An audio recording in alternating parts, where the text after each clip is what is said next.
I'm Sissy Who, welcome back to my channel. I'm back. My face is back. I think it had been like 11, 12 months since I did a face cam video, so here we are. I hope you are well. Today's video is going to be a little bit different than the others because I wanted to do it last year. There may be a little bit of rambling here and there, so I'm going to put some timestamp in the description, so if you don't want to hear my rambling, you can skip it. It's fine.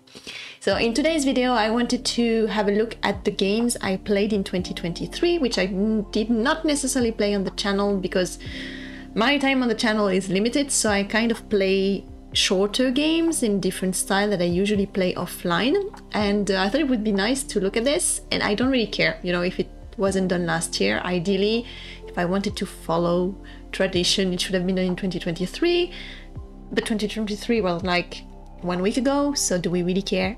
No, we don't. So I'm really excited. What I did is I took all the retrospective I had on Steam, on Xbox, when I had the Xbox Game Pass, on the PlayStation, and on the Switch. And we're going to have a look at that, and then I will let you know which one was the game I preferred playing in 2023, because it may be a little bit of a surprise. We never played it on the channel. And then which game I'm really waiting in 2024, which I'm really hoping are going to get there.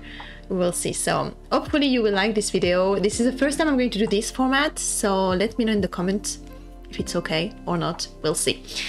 So let's get started with the Switch. So as you can see here, the most played game of the year were Octopath Traveler 2, The Legend of Zelda, Tears of Kingdom, and Fire Emblem Engage. So the one I played the most and the one I loved the most was Octopath Traveler 2. So here it's written the free demo, but I actually bought the game, and it's just amazing. I have heard of Octopath Travelers before. I know there are some...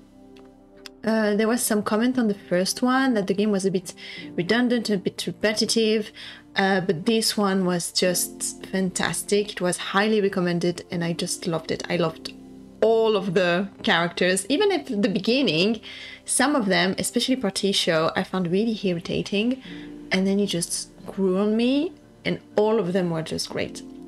My favorite obviously was Temenos. Is the one I chose to do this adventure with, and I kept him all along. So at the end he was like level 60 and the other one were level 40. It's fine. He's so snarky and so funny, and he reminded me a little bit how I am.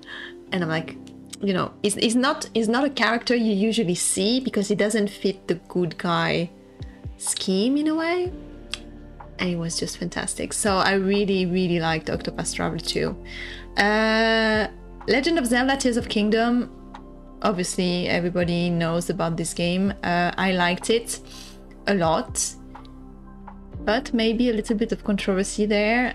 I think I liked the first one better. Was Legend of Zelda. What was the first one? Can't remember. Breath of the Wild. Just because in Tears of Kingdom, obviously it's huge. That game is just, it's too much. I think it's where I find my limit. I love open world game. I've played all of the Assassin's Creeds, which are huge as well. I loved Skyrim. I've played all the Dragon Age one, Mass Effects, but this one is really overwhelming for me. And the construction bit, which everybody loved, I struggled so much because of turning, and it's just me. So I enjoyed that game, but it caused me so much stress playing it that actually I watched someone else play it. Yeah, I finished that game while watching a Let's Play. But I go back to it from time to time because it's just really gorgeous. So, you know, when I just want to have a little bit of fun and not fight too many monsters, I just go in there. Fire Emblem Engage. I think that was my biggest disappointment of the year. As you can see, it came out in January and I bought it straight away because the first game I played was Fire Emblem Three Houses, which I don't remember where it went out. Hello, cat. And that one I absolutely adored. Three Houses was fantastic. There was so much gameplay in there, and all the characters, same as Octopath Traveler 2. At the beginning I wasn't so sure, because you have 3 houses and you pick one, and I started with the Blue Lions, and they were so great. And then all the other houses I was like, I'm going to like them less, and actually no, I ended up loving all of them. It was super sad and fantastic.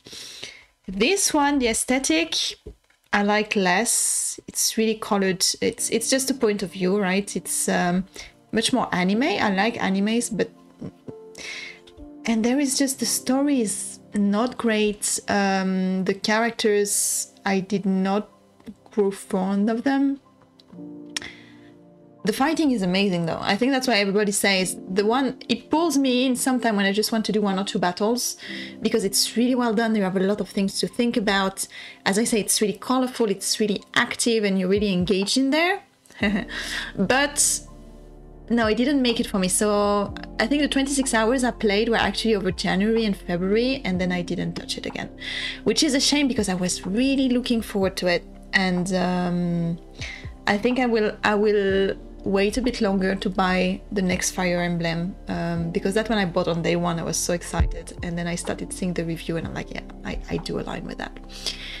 So this was my Switch. I want to mention another one, because obviously those are the games that came out in 2023, but this is my top game that I have actually played in 2023. And one of the game I absolutely adored in Nintendo Switch, which I was not expecting to, is Wildflowers. That game is kind of a farming sim, and but there is some mystical element in it, and it's really chill. Obviously you have magic in there, it's not a spoiler, it's there. And at first I was like, I'm not sure I like the character design, but you just forget about them. The game is entirely voice acted. All the characters are adorable, and they have their own storyline, and you really care about them. And it's a story also about loss, about how learning to rebuild yourself. And I highly recommend it if you want a farming sim with a chill and you're not too triggered by loss element, because there are some in there. There's element of grief, but which are inherent to the story. I recommend it so much. It's really a gem. I just picked it up because someone else recommended it, and it's fantastic. So Wildflowers was my biggest discovery of the year, really. Now if I go to the Xbox, I had the Xbox Pass for a few months, and surprisingly, the one I played the most was Yakuza Like a Dragon. I'm really surprised by this, because I thought I would have spent more time on other games, but you know, there are just so many hours you can play games in a year.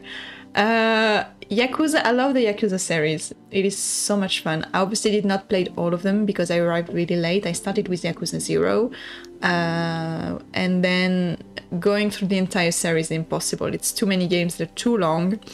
But Yakuza Like a Dragon seemed like a perfect standalone game to start with. I want to try the Judgment game as well. And yeah, it was really fun. I wasn't sure to like the main character, because obviously when you've played with Kiryu, you know, it's Kiryu. But no, it was good, it was funny, it was completely over the top as any other Yakuza game. And yeah, they were really... I got really attached to them. Obviously I have not finished it, because you can see 28 hours, and the only reason I have not finished all of those games is because I did not want it to play for Game Pass anymore. Because I had so many other games going on, so I may go back to Yakuza Like a Dragon. Chained Echoes, that is also a game I have not finished, but I will go back to, because it's a pixel art game. I think it was made by one developer, and the story is really good. The characters are really attaching. The fightings and the mechanics are also really original and really engaging. And that one was big discovery. I think it was for a lot of people because it's kind of was an outsider. We're not expecting this game to make it, and then people started playing it and they had this old school feeling. And yeah, this one I will go back to definitely in 2024. So these are my main 2 games on the Xbox Pass.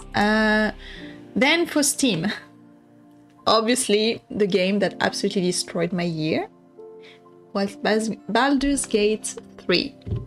Like a lot of people.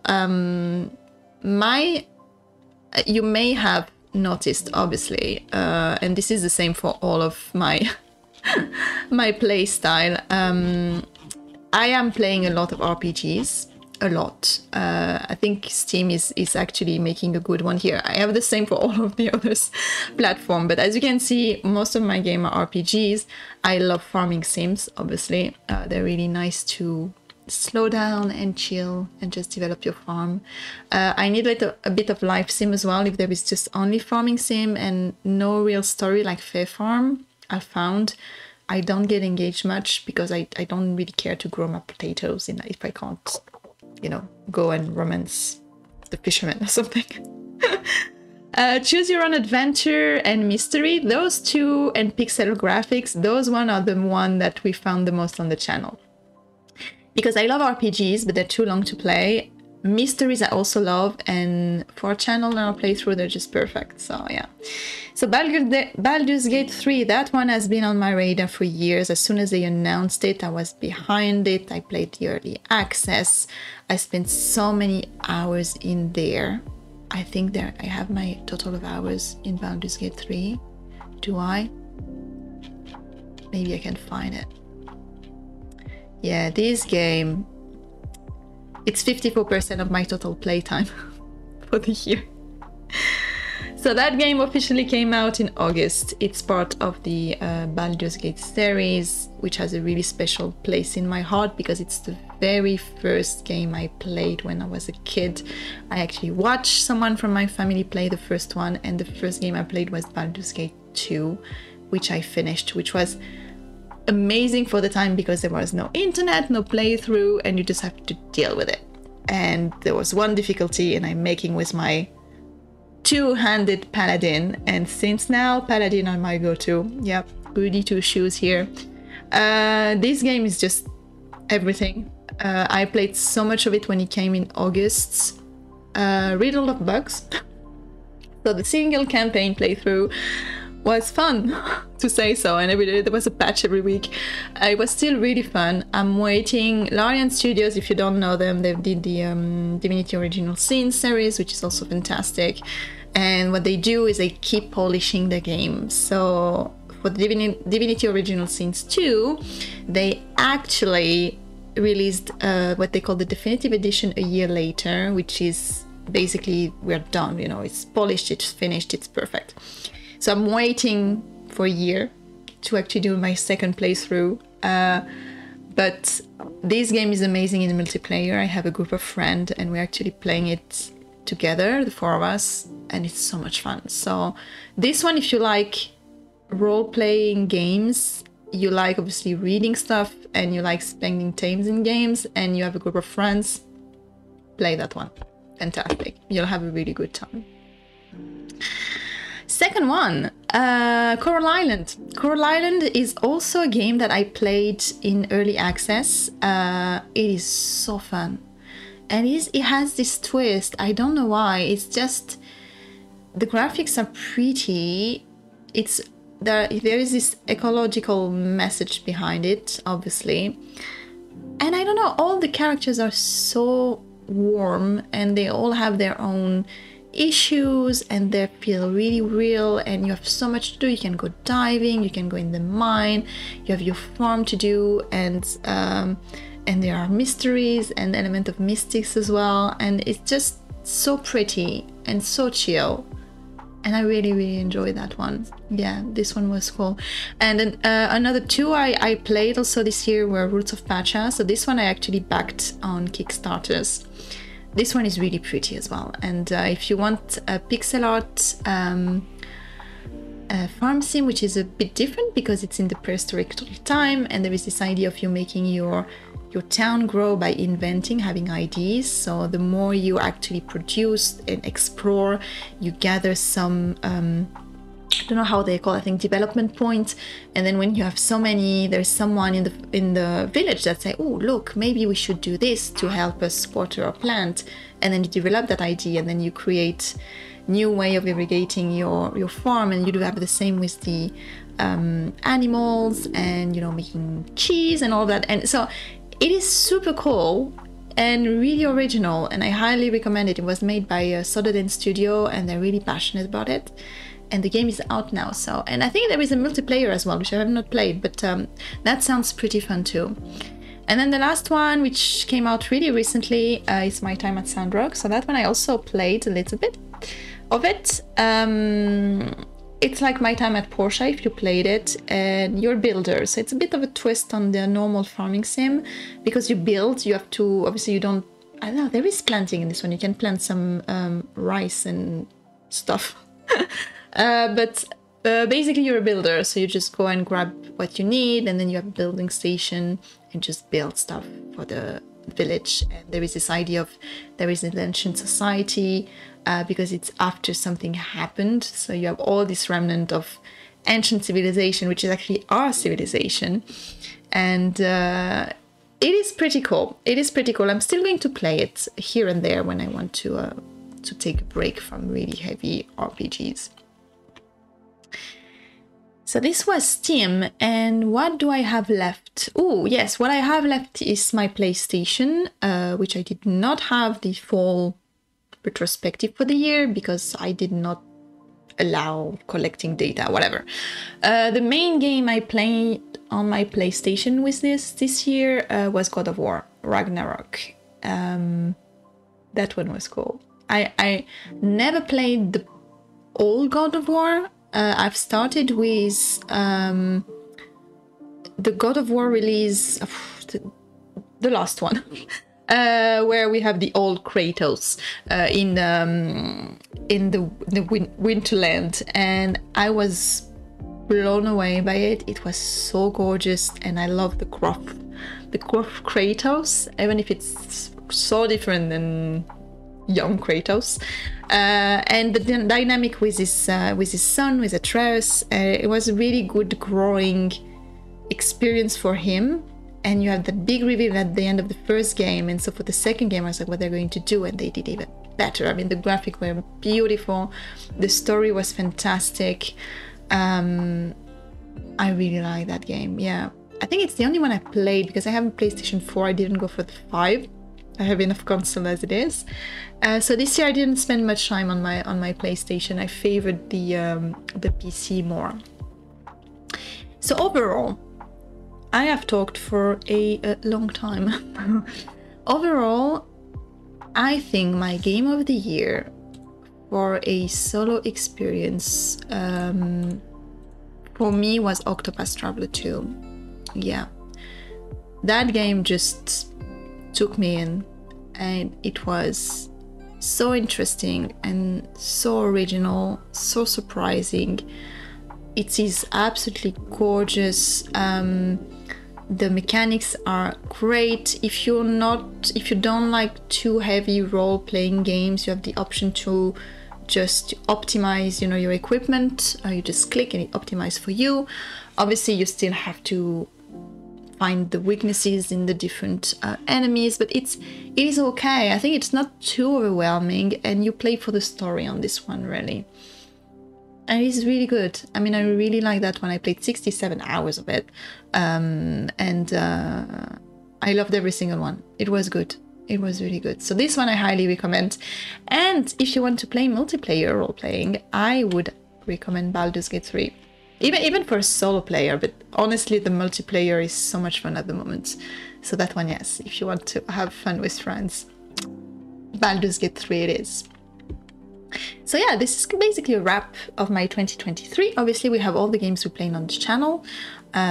We have played, now I can't remember, which is bad. Let me open. Case of the Golden Idol.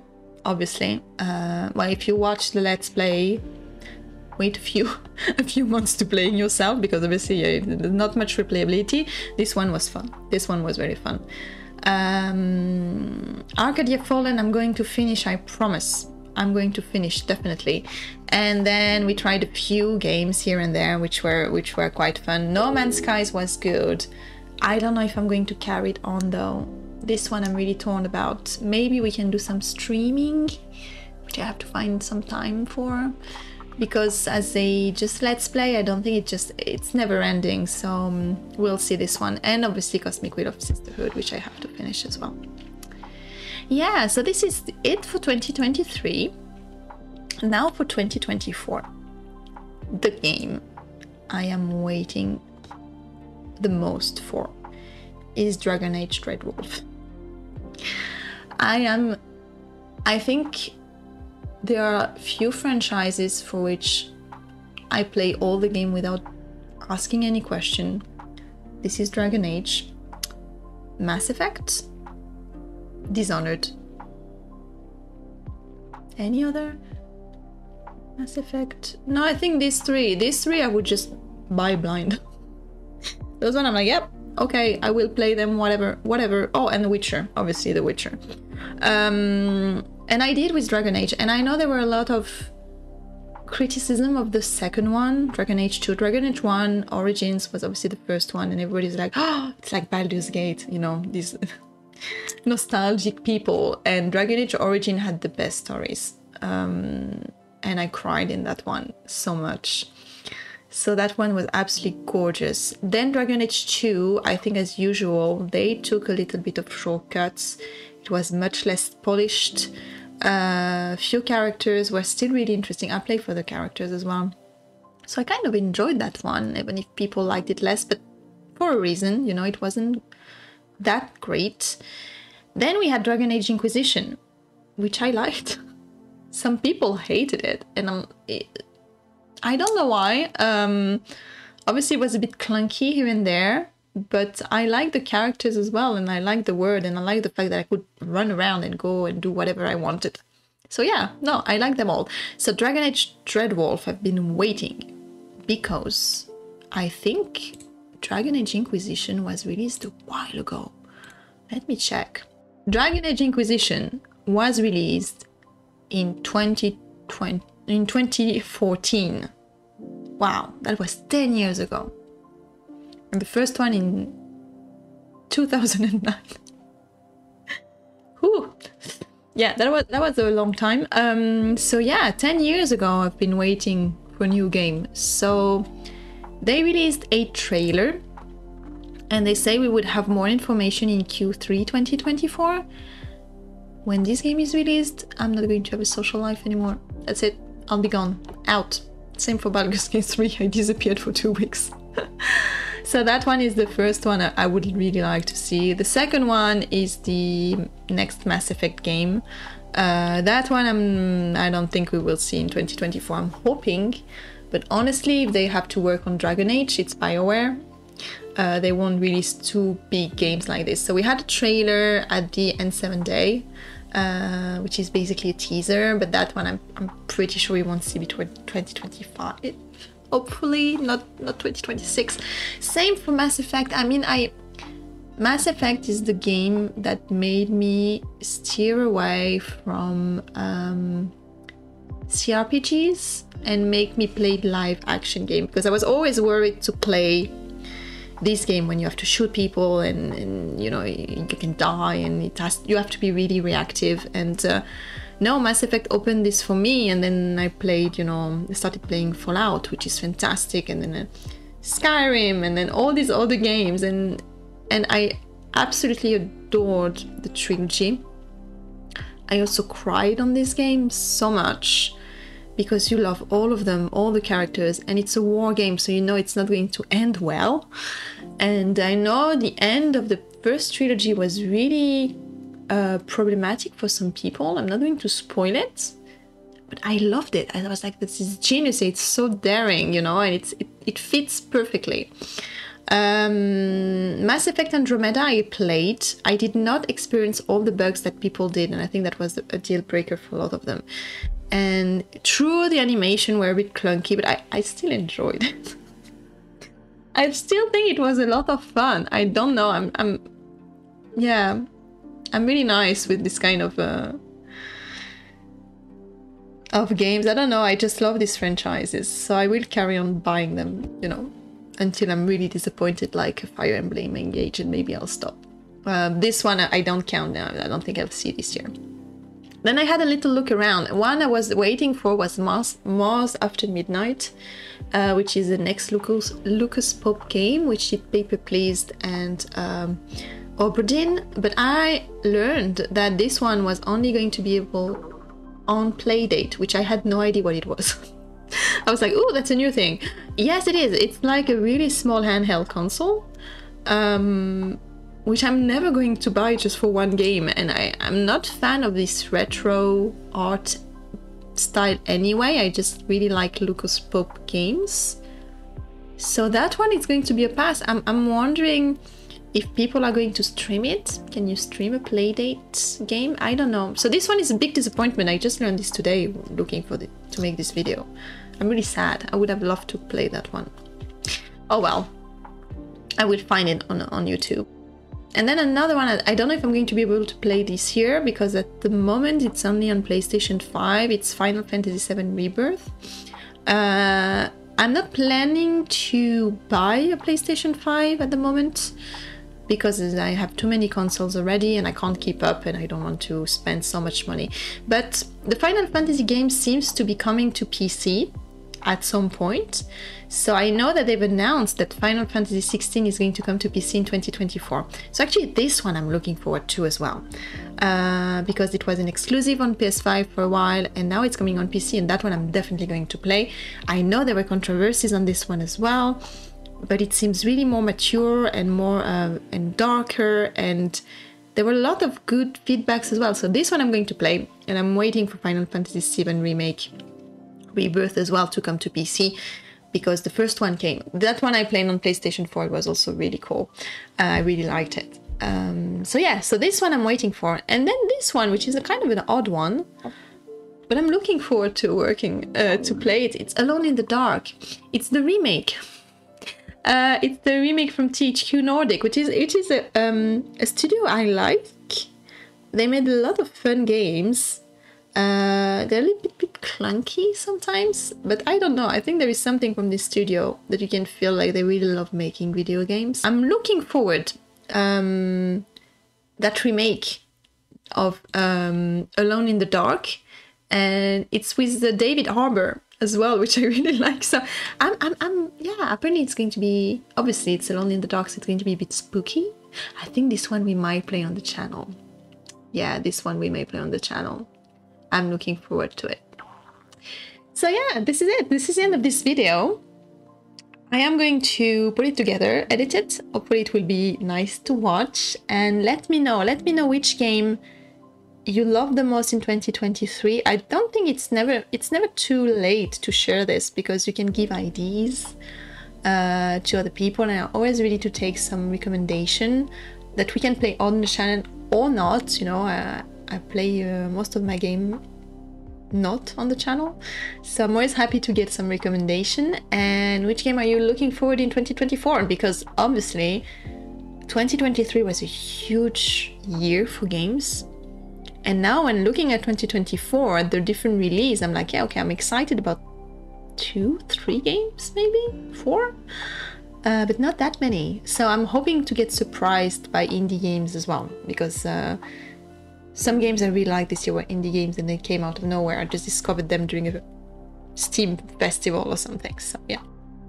Okay, I hope you enjoyed this video. I will make it as nice as possible to watch.